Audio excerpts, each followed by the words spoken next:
Hello friends, I won't take much of your time. I just ask you to subscribe to the channel and like this video. Thank you. I found out my entire family was in Paris from a goddamn Instagram post. There they were, my sister Jessica, her husband Dean, my two nephews, and my parents, all grinning like they'd won the lottery, with the Eiffel Tower poking out behind them like some kind of smug exclamation point. The caption was even worse than the photo. Family trip of a lifetime. A dozen likes already.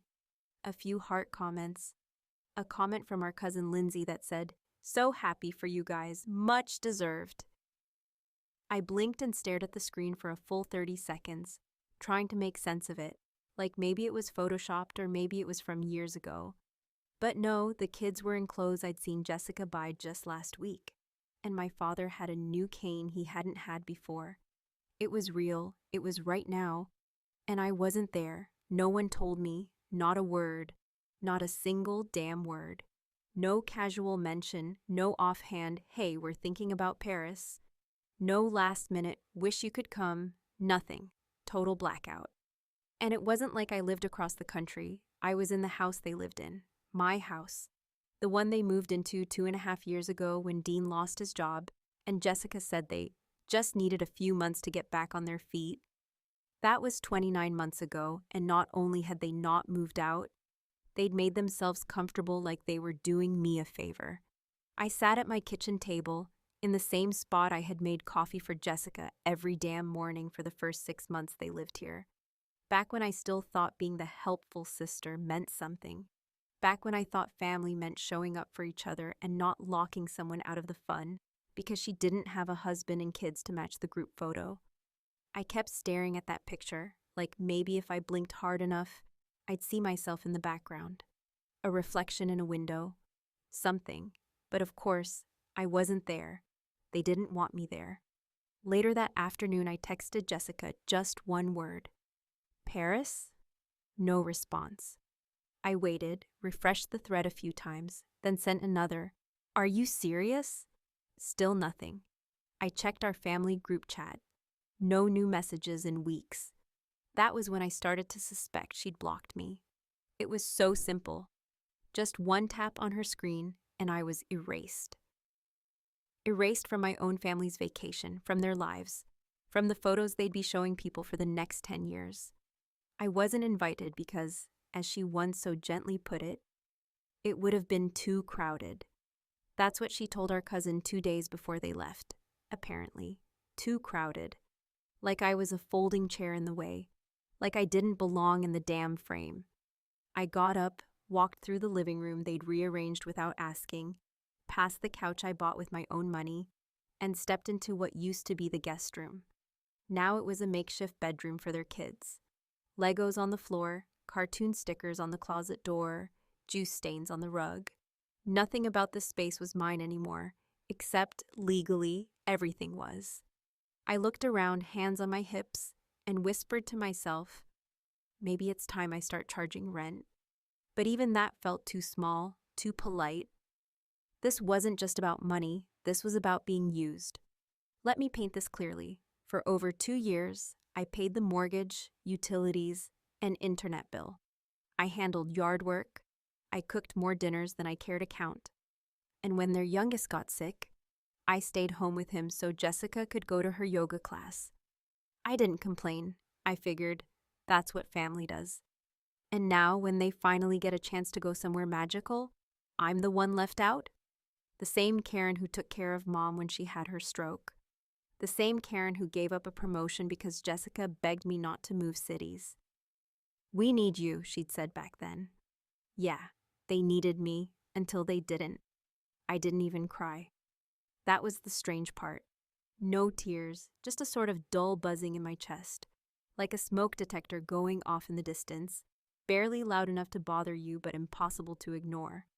I walked back to the kitchen, opened the fridge, empty except for oat milk, half a lemon, and one sad-looking cucumber. Jessica always promised to replace groceries, and never did. "Next week," she'd say with that fake chirpy voice. Dean would mumble something about applying for jobs again. I stopped believing any of it about 6 months ago, but I never pushed. I never rocked the boat, I kept the peace because I thought they appreciated it. I sat down again, stared at the photo one more time, and this time I didn't feel numb. I felt something sharper. Not rage exactly, more like clarity. Like something inside me had finally stood up and said, "Enough." I opened my laptop and pulled up the website for a local rental management company.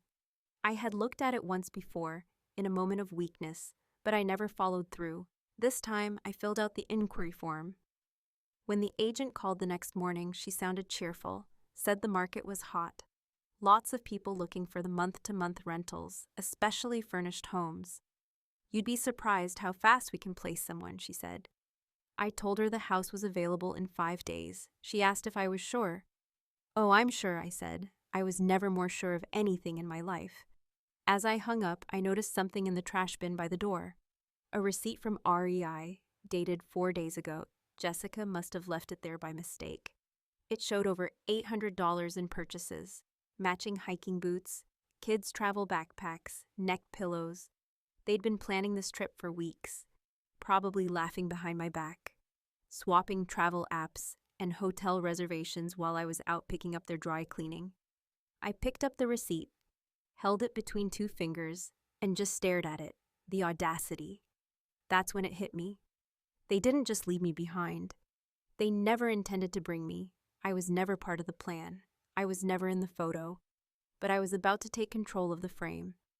The morning after I spoke to the rental agent, I sat on the porch with a mug of lukewarm coffee and tried to untangle the web of excuses and omissions that led me to this point.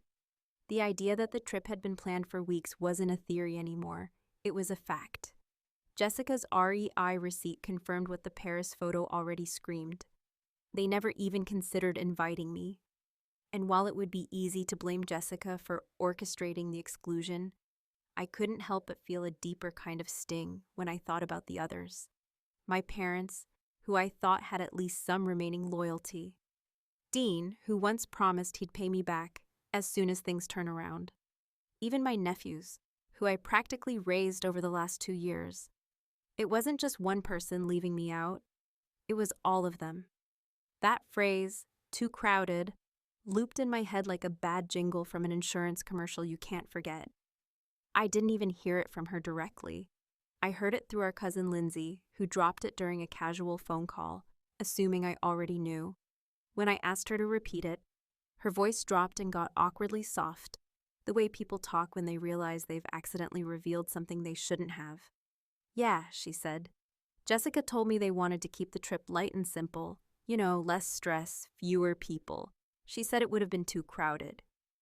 She paused after that, probably waiting for me to laugh it off. I didn't. The more I thought about it, the clearer it became that too crowded wasn't about logistics. This wasn't about airfare, hotel rooms, or trying to keep the itinerary manageable. It was about me. About how I don't fit the image they wanted to present to the world. A family unit, 2 parents, 2 kids, 2 grandparents, all smiles and neatly framed moments.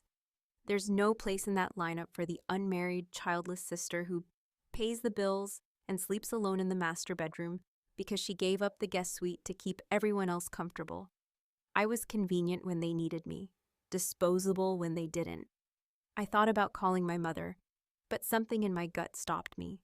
I pictured her picking up the phone in a small Parisian cafe, her voice full of vacation cheer, saying something like, "Karen, honey, don't make this about you," because that's what they always say, isn't it?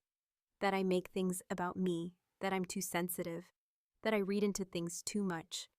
But maybe I wouldn't have to read into anything if someone had just had the decency to tell me the truth. Instead of spiraling, I pulled out a legal pad and made a list of everything Jessica and Dean had taken from me since they moved in. It wasn't just about money, it was about space, time, sanity, privacy. I hadn't had a single weekend to myself in over a year. Their boys used my Netflix account. They burned through groceries faster than I could replace them. Jessica claimed half my closet. Dean borrowed my laptop for freelance gigs and somehow infected it with malware. Every inch of my life had been cracked open, stepped on, and shrugged off. And through it all, I stayed quiet. I smiled. I swallowed it. Because I was supposed to be the bigger person, the mature one, the steady rock everyone could count on. But being the rock just means everyone gets to lean on you until you're chipped and crumbling. And when you finally fall apart, they act shocked. That day, I didn't just confirm the rental. I booked cleaners, scheduled a locksmith to change the front and back door codes, and set up a storage pickup for their belongings. I wasn't evicting anyone. They weren't tenants. They had no lease, no payments, no legal protection, just years of my misguided generosity. When I called the storage company, the man on the phone asked, "Are they aware of the move?" I paused, smiled to myself, and said, "Not yet, but they'll catch on." Still, I knew there would be pushback. People don't like it when the person they walk all over suddenly stands up. I wasn't naive enough to think this would go quietly, but I was tired of walking on eggshells in my own house. That house had been mine since I was 32.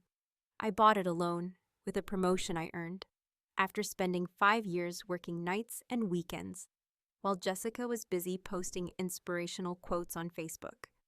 I built something real, something solid, and I let them live in it because I thought that's what love looked like, making room, even when it meant giving up comfort. That afternoon, the first text came through.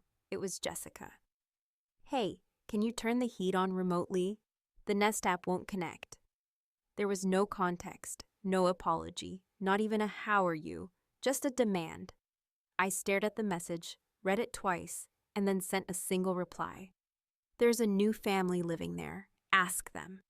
I didn't add a smiley face or a sarcastic emoji, just words. Cold, direct, honest. 10 minutes later, the phone started buzzing. First it was Jessica again. Texts, missed calls, voicemails, then Dean, then our mom. Each message was more panicked than the last. "What do you mean a new family? What's going on? Are you serious right now?" I turned the phone on Do Not Disturb and poured myself a glass of wine, the good kind I'd been saving for a special occasion. This felt close enough. I sat by the window and watched as the sun dipped below the trees, wondering how long it would take them to realize they were the ones who pushed me out first. How long before they understood that actions have consequences, even if those consequences show up dressed in quiet revenge. Maybe they'd figure it out when they walked through the door and found the locks changed, or when they tried to connect to the Wi-Fi and saw the network name had been updated to "too crowded." The irony wasn't lost on me. The woman they claimed didn't belong was finally making space for herself, and in doing so, she'd force them out of the frame they'd so carefully curated. Let them figure out their next steps. Let them learn how to ask for help without assuming it would always be there. For once, I was going to stop explaining myself. Stop justifying my presence. Let them squirm. Let them sweat in their little Paris hotel, wondering if I'd lost my mind. Because they were about to find out what happens when the quiet one finally decides she's had enough. The sky was overcast the morning the movers arrived. That particular shade of gray that makes everything look a little faded and a little older, like a photograph left too long in the sun.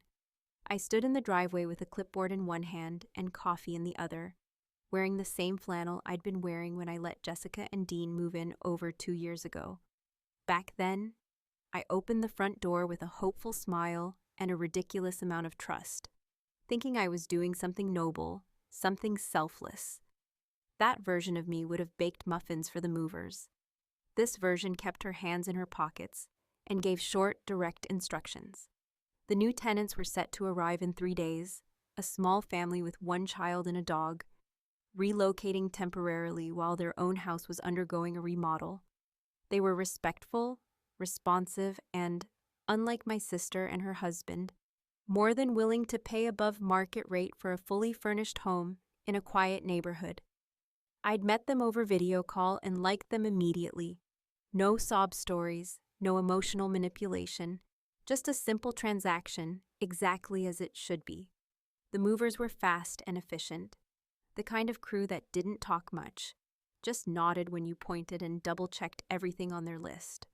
I had spent the previous night boxing up Jessica and Dean's things, clothes, toys, Dean's dusty collection of vinyl records he never played, and Jessica's endless supply of essential oils and wellness crap she bought online but never used. Every drawer I opened felt like peeling back another layer of resentment.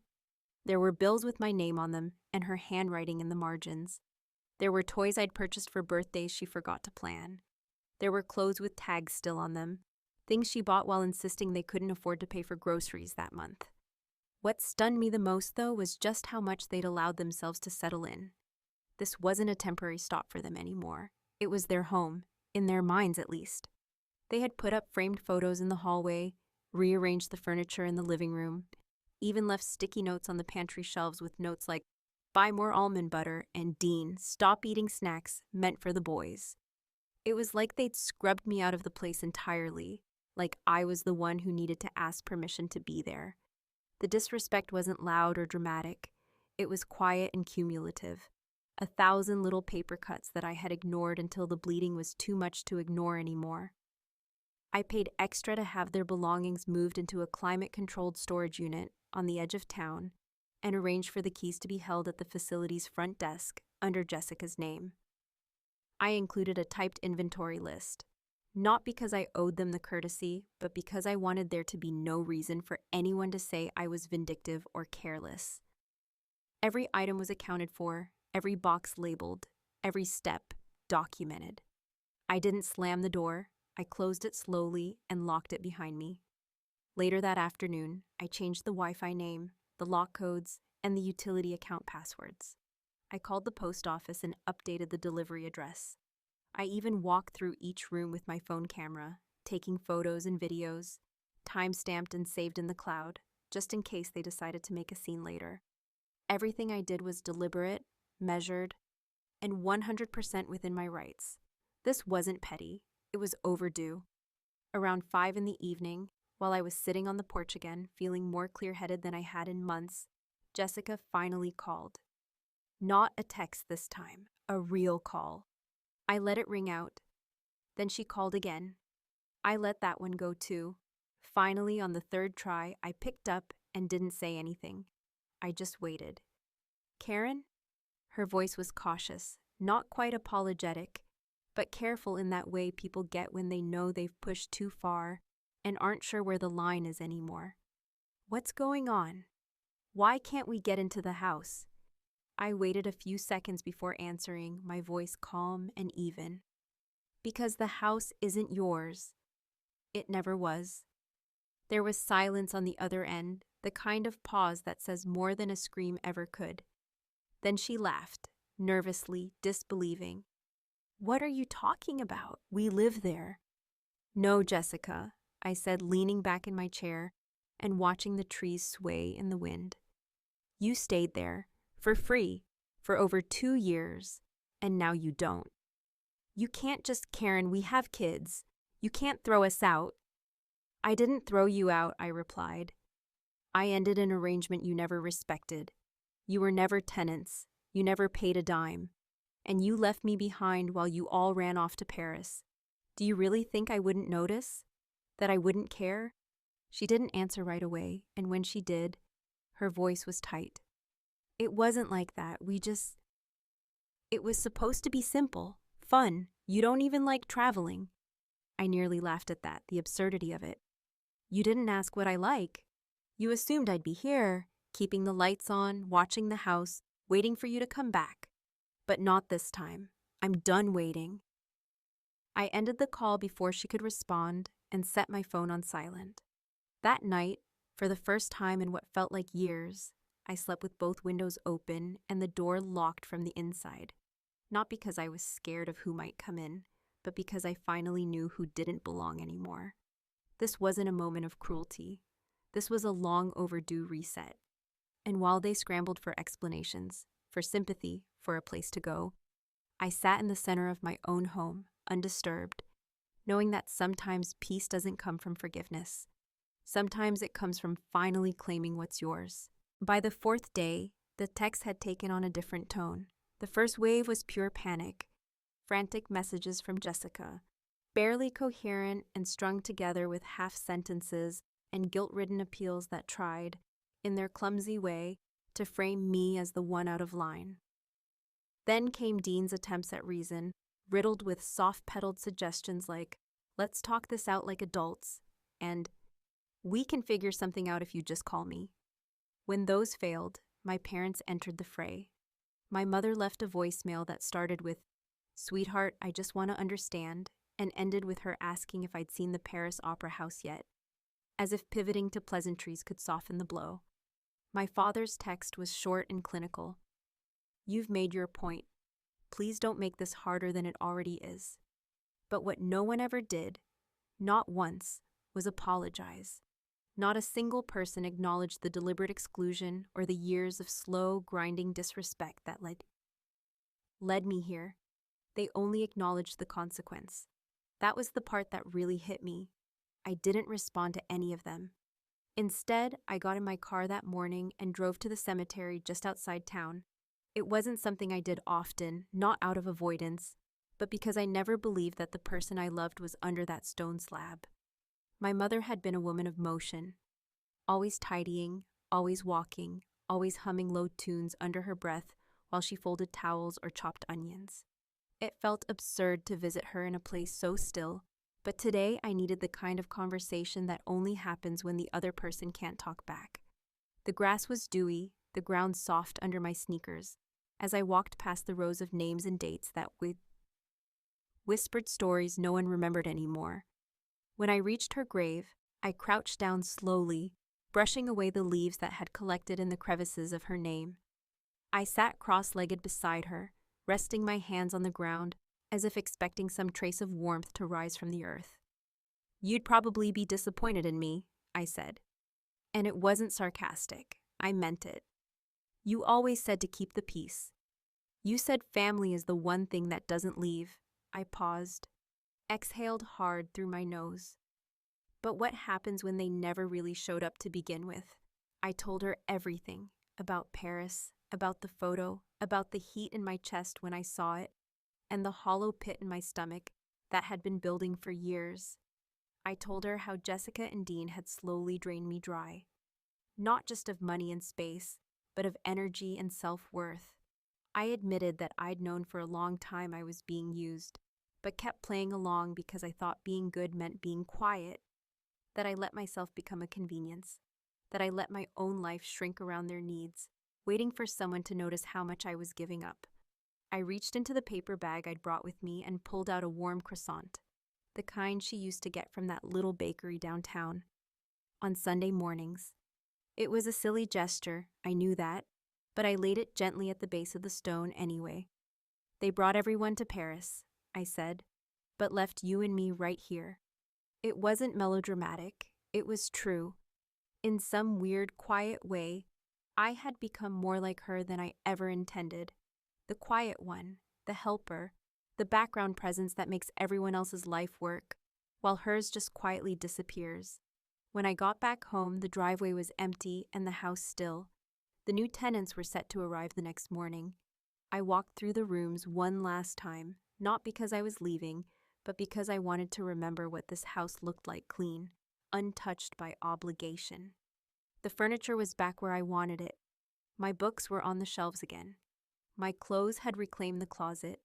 The home finally felt like mine again, not some communal holding pen for other people's unfinished chapters. That evening, just as the sun dipped below the fence and cast everything in that amber glow that makes even dead grass look golden, I got a call from Dean. I don't know why I picked up. Maybe some small part of me hoped he'd finally say what needed to be said. His voice was hoarse and uneven. "Karen," he started, and there was a pause so long I thought he might hang up. "Look, I know you're pissed. I get it, I do. But the kids are sick. This motel's got mold. Jess hasn't said more than 2 words to me since yesterday. We didn't think it'd go like this." That sentence, "we didn't think it'd go like this," landed like a brick in my chest. Because of course they didn't. They never thought I'd actually push back. They didn't plan for consequences. They assumed I'd fold like I always did. "I'm not heartless, Dean," I said slowly. "I've just finally stopped being spineless. I'm asking you as family, please, you've made your point." That's when something strange happened. My anger didn't spike. My chest didn't tighten. Instead, I felt something like calm, like clarity. "No, Dean," I said, steady as ever. "I haven't made it yet." I hung up before he could speak again. Not to be dramatic, not to be cruel, but because I didn't owe him the last word. That night, I sat on the back patio with a glass of wine and a blanket draped over my shoulders, the air crisp and filled with the sound of crickets and nothing else. No footsteps, no cartoons blaring from the living room, no voices calling from the kitchen. Just silence. The kind that used to terrify me but now felt like something sacred. I wasn't sure what came next. I knew the fallout would continue. There'd be phone calls from relatives, social media whispers, sideways glances at family gatherings, if I was ever invited to one again. But for now, in this rare, quiet moment, I allowed myself to feel something unfamiliar and slightly dangerous: peace. I didn't know how long it would last, but I was going to sit in it as long as I could. Because for once, I wasn't waiting to be forgiven. I wasn't hoping for someone to understand. I was simply done. And whatever they chose to do with that, rage, cry, blame, spin the story to suit themselves, I would let them. After all, they were the ones who taught me how easy it is to pretend someone isn't there when it's convenient. The quiet didn't last long. It never does. Peace, I've learned, isn't something you get to keep in a glass jar on a shelf, like a souvenir from a hard season.